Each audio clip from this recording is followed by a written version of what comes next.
Hi everyone, I'm Yumiko. I did my presentation SLA. SLA is achievable for both adults and children, but of course there are obstacles such as a critical period or negative transfer. If you go over a critical period, it's going to be hard for you to acquire another foreign language.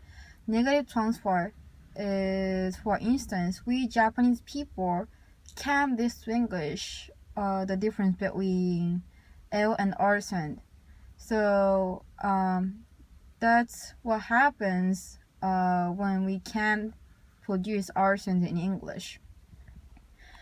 Next, bilingualism. I put early bilinguals, receptive bilinguals, and late bilinguals.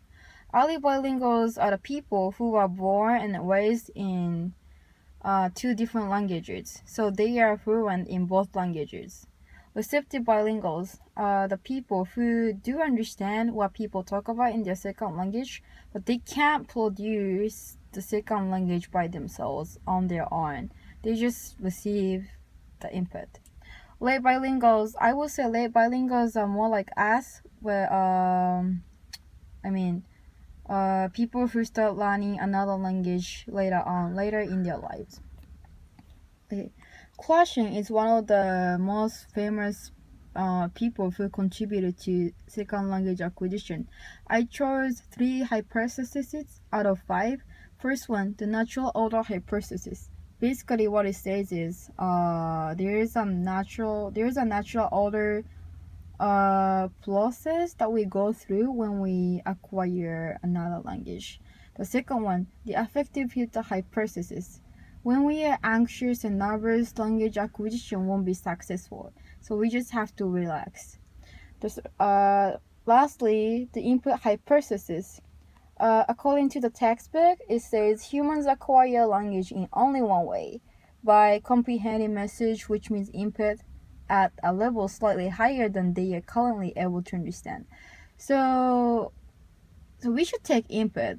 So we just have to expose ourselves where you can have a lot of input. But this hypothesis contradicts intellectual studies by Long. So intellectual studies focuses more on negotiation of the meaning. Okay. SLA can be taught by implicitly or explicitly. Researchers like linguists, they used to divide it on the question which is better. So how do we facilitate second language acquisition? We have to do oral collection, which can be divided into rehearsed and prompt. Prompt is considered to be explicit collection, which is good for lower level learners. So how oral collection is what causes noticing. How do we make noticing happen? To make that happen, we have to do input enhancement, output, processing instruction, repetition, and planning. Okay, let's go down here. When we learn about second language acquisition, we shouldn't forget about individual difference and personality factors, which I think it has a lot to do with SLA. Individual difference can be divided into learning styles and cognitive styles. When it comes to cognitive styles, there are 2 different types.